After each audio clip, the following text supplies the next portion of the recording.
في السوق السوداء النهارده الدولار على وشك انه يوصل 60 جنيه، وده كتير جدا. بس لو في الوقت اللي انت بتتفرج فيه على شارك تانك وبتسمع اوفرز بالملايين من انتربرينورز عشان يقوموا شركاتهم على رجليها، وجيت قلت لك انك ممكن تقوم شركتك ب 100 دولار، يعني 6000 جنيه، هتشوفهم كتير برضو؟ كتاب 100 دولار ستارت اب محتاج ما يقراهوش بس اللي يبتدي شغله الخاص، انما كمان تلات ارباع الانتربرينورز اللي ماسكين ستارت ابس شغاله النهارده. الكتاب فيه فلسفات عظيمة ممكن نستشف منها شوية وصايا حلوة قوي، زي مثلا وصية رقم صفر قبل أي وصية، إن في حاجة في الحياة اسمها مايكرو بزنس، وهي قايمة على فكرة إن مش إجباري إن في أي مشروع إنك هتحتاج تستلف سواء من بنك أو من استثمار، وإنك مش لازم يبقى عندك موظفين، إنما أنت اللي هتقوم بالليلة كلها، وإن ده في حد ذاته بزنس كفيل إنه ينجحك ويخليك بروفيتبل قبل فتح أي كلام عن جعلصة الشركات وإنها تكبر. فعلى عكس الدارج اليومين دول إن الربح مش مربوط ولا معتمد على السلف. وصية رقم واحد،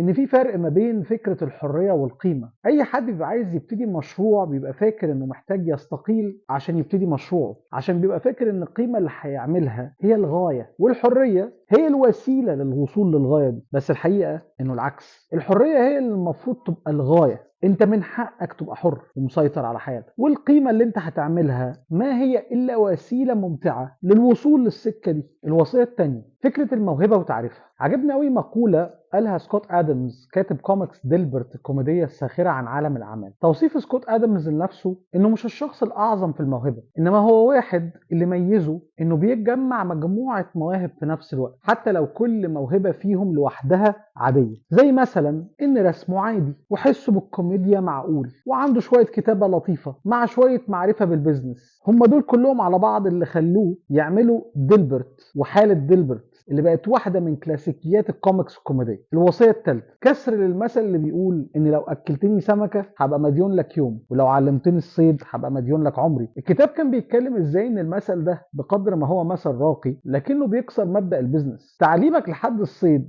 هيخليك تقفل بيزنس لاين تبيع فيه سمك لانك متميز في ده. وكان بيتكلم عن فكرة البرودكت ديليفري، انك لو هتقدم لحد سمكة في مطعم هو متوقعك تجيبها له مطبوخة وجاهزة، مش تطلعه من المطبخ وتقول له انا محتاج لك تيجي تطبخها معايا، في تريقة يعني على اي بيزنس النهارده بيكفر العملاء ومش بيديهم الخدمة الصح. الوصية رقم 4 تطور مبدأ الكاستمر ديموجرافيكس، انه زمان لما كان بيتم استهداف العملاء كان بيتم من خلال شوية معلومات زي مثلا الفئة العمرية والمكان وجنسهم ايه ودخلهم عامل ازاي. النهارده الموضوع ده اتغير تماما، وبقى الاستهداف للعملاء بيتم بحاجه اسمها سايكوجرافيكس، وفيها انت ممكن تستهدف الناس بقيمهم وافكارهم ومهاراتهم ومعتقداتهم مهما اتغيرت المعلومات القديمه بتاعتهم. الوصيه رقم 5 شغلك هو مزيج ما بين اللي انت بتحبه والناس محتاجاه، وان اي بزنس عشان يبقى ناجح لازم ترد على 3 اسئله اساسيه. اول سؤال ايه الخدمه او المنتج اللي انت بتقدمه؟ تاني سؤال مين العملاء اللي مستنيه ده؟ تالت سؤال هيدفعوا لك ازاي؟ وان البيزنس بلان مش محتاجه تبقى مليون صفحه، هي بس الصفحه واحده فيها ال3 اسئله دول واضحين، وتبتدي تجرب على طول عشان تعمل اول بيع. مع العلم ان الكتاب مدي شويه تقييمات لارقام ممكن تساعدك في قياس نجاح. يعني الكتاب بيقول مثلا ان معدل الستارت ابس اللي بتعمل مشروع ممكن تبتدي باساس يساعدها على الصناعه بمعدل شراء مواد التصنيع بما يعادل مثلا بشكل تقريبي 600 دولار. عارف ان الكتاب اسمه 100 دولار، بس انا بتكلم عن المعدل العام اللي حسبوه من شركات كتير، وان الشركات اللي بتصرف في المعدل ده، فالمعدل بيقول ان معظمهم في اول سنه ليه لو ماشي تمام بيوصل ل50,000 دولار كربح، وفي منهم اللي بيوصل ل90,000 دولار ان ما كانش بيكسر ال100,000 دولار. فلو حطيت عينك على دي كارقام هتعرف تحسب مع كل شهر ان كنت انت بتحقق اهدافك ولا لا. الوصيه رقم 6 لو الخطه جاهزه ففي حاجه اسمها فن كتابه الاوفرنج، زي كوبايه عصير مانجا ساقعه كده في وسط سباق في جو حر، عرض في مكانه، على عكس بحسب وصف الكتاب اللي رايح مثلا يبيع دونت شوكليت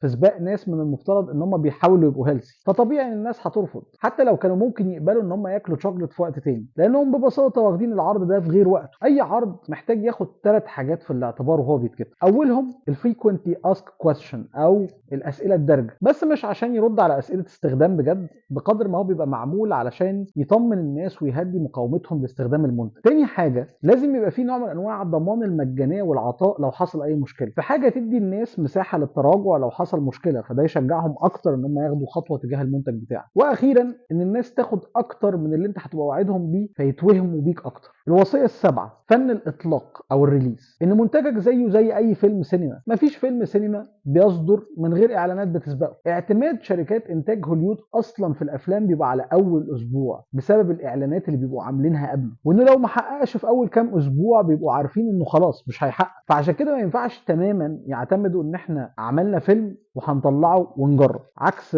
شركات كتير بالمناسبه بتتعب على فيتشرز ديفلوبمنت وما بتتعبش انها تصرف بربع جنيه عليها ماركتنج. وعشان كده الكتاب كان بينصح ان يبقى فيه دايما تمهيد وتشويق قبل الاطلاق، وان قبل اي اطلاق لازم يبقى فيه كذا اعلان توعيه او حمله توعيه يمهده، زي مثلا الحمله الاولانيه يا جماعة احنا بنعمل حاجة جديدة، الحملة التانية الحاجة دي هتحل مشكلة معينة، الحملة التالتة ان احنا هنطلق الحاجة دي في اليوم الفلاني واليوم ده هيبقى ماشي بالطريقة الفلانية، الحملة الرابعة ها يا جماعة اليوم ده بكرة جاهزين، والحملة الخامسة انه وقت الاحتفال النهاردة احنا بنطلق المنتج ده. الحاجة اللي كانت جديدة عليا بقى ان المنتجات زي ما عادة بيبقى ليها خطة اطلاق، فالمفروض كمان يبقى ليها خطة او ميعاد نهاية. فصياغة التسويق انه ما يوقفش اللعب على الاطلاق بس او الريليز بس، لا ده لازم يلعب كمان بعد الريليز بشوية. فمثلا يعمل حملة يوري فيها ناس بتستخدم المنتج ومبسوطة، وبعدين يقول للناس الحقوا احنا خلاص هنقفل ونشيل المنتج من السوق، واخيرا يعمل حملة يوعي فيها الناس انه المنتج خلاص اتشال من السوق. الحملة التانية بالذات لتوعية الناس انه المنتج هيتشال من السوق من شأنها لوحدها تعلي المبيعات لغاية اخر لحظة، بس للاسف مش الكل بيركز فيها، لان مش الكل اصلا بيركز في كل الاساسي اللي احنا قلناه. الوصية رقم 8 اتكلمنا عن التسويق شوية بيع بقى، بس هو هنا مش مسمينه بيع، مسمينه هاسلينج، وبيقول ان فن البيع مربوط بمزيج كده من الكلام والشغل. بيقول ان الحد اللي بيبيع وما بيشتغلش نصاب، واللي بيشتغل وما بيتكلمش شهيد، فالصح ان الشخص يعمل الاثنين ويبقى هاسلر.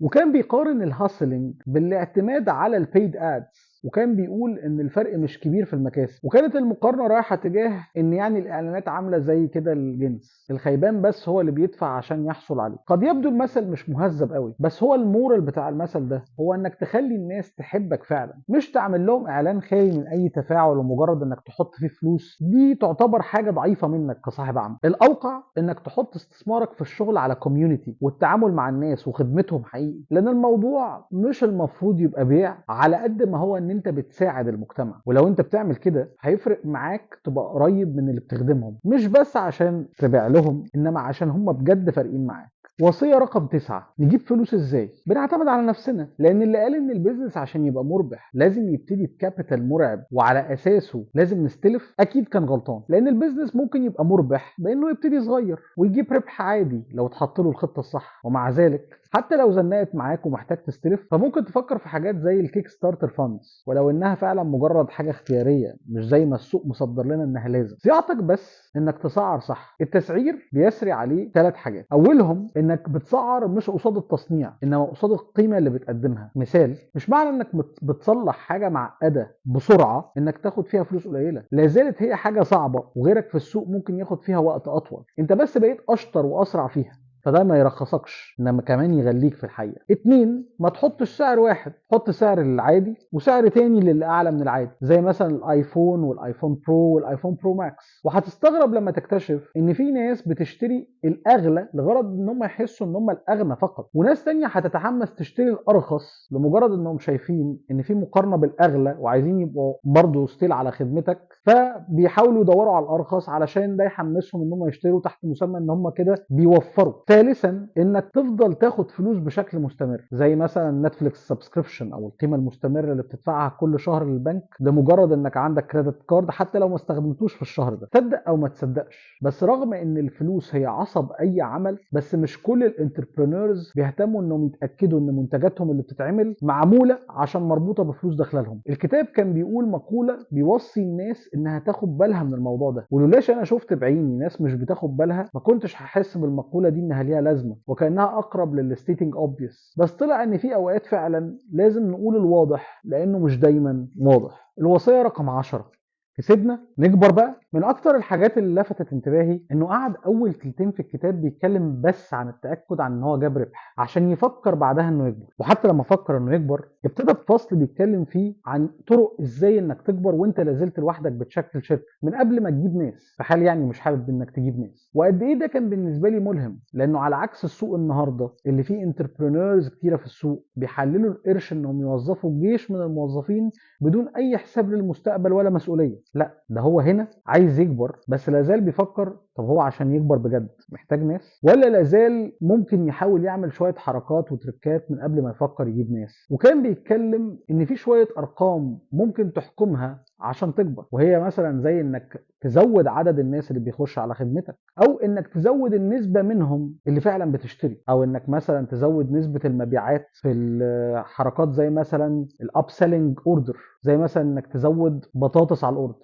او تشجع الناس انك تعمل كروس سيلينج، انك عارف مثلا ان في شخص اشترى قميص فاكيد هيبقى يفكر يشتري بنطلون. كل رقم من الارقام اللي فوق لو حطيته كهدف وزودته لوحده هيسمع معاك جامد، ولو زودتهم كلهم هتقدر تجرو اكتر واكتر. وشويه هاكس كمان ممكن تساعد على ده، زي مثلا انك تعمل حمله توري للناس ان في لسه اللي بيستخدم منتجك ومبسوط، زي الحملات اللي كنا بنتكلم عليها قبل كده، او تشجعهم يقولوا لبعض من خلال الورد اوف ماوث، من خلال التشجيع على الريفيرال، او ممكن مثلا تعمل مسابقه ما بينهم، او تدي هديه لو استخدموك في مجال معين، او تمنع هديه لو انت عايز تفلتر الكاستمر نيش لو حابب تعمل كده. عجبني لما اتكلم على مبدا انك ممكن تجرو برضه لما تبيع منتج وجنبه خدمه، وان الفرق ما بين المنتج انه حاجه متفصله ولكن الخدمه حاجه عامه، فيما هو اشبه بالفرق ما بين مبدا الاب ومبدا الساس او السوفت وير از سيرفيس. وكل واحده فيهم فعلا بيبقى ليها بيع، وفي اللي بيرضى بالاولى وبيدفع اكتر، وفي اللي بيرضى بالثانيه وبيضحي انها الدنيا تبقى متفصله عليه عشان يدفع اقل. وانك من حقك كمقدم خدمه كل ما تثبت نفسك في السوق انك تزود السعر تدريجيا، ومش هتفقد الناس بس هتزود دخلك بشكل مباشر. فزي ما هو موضح لحد اخر لحظه انت ممكن تعمل جروس، حيث ان الجروس مش تعريفه انك تكبر الشركه، انما تكبر ربحك وحتتك في تورته السوق،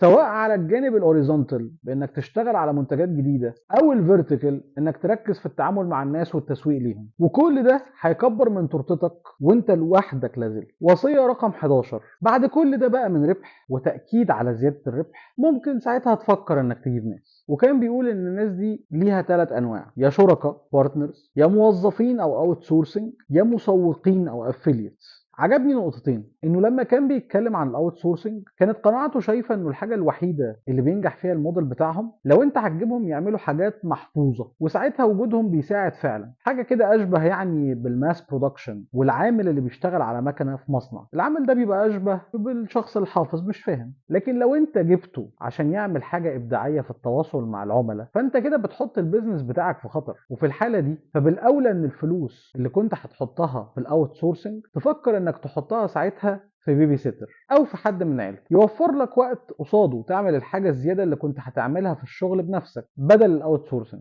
بعد ما بفلوسك وفرت الوقت اللي محتاجه من خلال وظيفه تانية خالص تدعمك مع مسؤولياتك في بيتك ومع عيلتك. الحاجه التانية في المسوقين، لما حولهم من مجرد مسوقين ممكن ياخدوا 10% من البيعه الى انهم ممكن ياخدوا 50% لو ادوا المنتج بتاعه الاهتمام الاكتر قدام مستخدمينهم من تجربه للمنتج وريفيو مخصص عليه. فحتى انك تكبر بوجود ناس لما طرحوا كان طرحه على استحياء، لانه البديل في منتهى الخطوره ان لو كانت واجهتك لعميلك حد تاني مش محل ثقتك فانت بتحكم على البيزنس اللي انت تعبت فيه بالاعدام. الوصيه رقم 12: ميزه البيزنس بتاعك انك بتكبر على المقاس اللي انت عايزه، محدش جبرك تمد نفسك بشكل يدمرك برضه. عايز تفضل صغير تمام، عايز تكبر وتجيب ناس تمام برضه، عايز تبقى حسب الظروف تمام جدا. اهم حاجه بس تبقى بتقيم شغلك جوه وبره، جوه في هيئه اوديت على خفيف كده، يعني من وقت للتاني انت محتاج تطمن على الاتي: 1 ان البيزنس تمام، 2 ان الاوفر بتاعك تمام، 3 ان الاجراءات بتاعتك تمام، 4 ان السعر بتاعك تمام، 5 ان الخدمه اللي بتقدمها تمام. وبعدين بتروح تقيس بره بشويه مقاييس كده او معايير إن كنت انت ماشي في السليم ولا لا، زي مثلا انت عندك كام اوردر في اليوم، عندك كام زائر في اليوم، طب معدل ثمن الاوردر اليومي بتاعك ايه، كام واحد من اللي بيزوروا بيشتروا، كام واحد ممكن يرشح منتجك وخدمتك. في اخر الفصل ده كان بيتكلم عن موديل اللي بيبني عشان يبيع بس زي السوق كله النهارده، وان الفرق ما بينهم وما بين فلسفه الكتاب ان البيزنس المذكور في الكتاب قائم على اللقاء ما بين اللي انت بتحبه واللي الناس عايزاه، انما اللي بيبني عشان يبيع وخلاص لازم يبقى بيعمل حاجه كده تبقى زي نقطه التقاء ما بين حاجه ممكن تعلمها واللي الناس عايزاه وذو قيمه. بس خدنا ايه من اللي بيبني علشان يعمل اكزit ولا عشان يبيع؟ الكتاب كان مخصص فصل اخير عشان يتكلم ويطمن انك ما تقلقش انت شخصيا تبتدي شغلك. بس صدقني من اللي انا شفته في السوق مهما كان اسامي الناس اللي انا شفتها او ظهورهم في الاعلام، فاقل القليل في الكتاب ده ما كانوش عارفين. فاقدر اقول لك مرتاح ان اللي خلى دول ينجحوا حبه حلوين في السوق يخليني اقول لك ان انت اندر ريتد وتستاهل تعمل كل حاجتك. ولو اللي كانوا هم بيعملوه نوع من انواع الدجل والهوكس بوكس، فانت ببساطتك هتبقى بتعمل السحر الحقيقي اللي يجيب فلوس حقيقيه. لو عجبك الفيديو ده وفرق معاك اعمل لايك وسبسكرايب عشان خاطر تشوف الفيديوهات اللي جايه.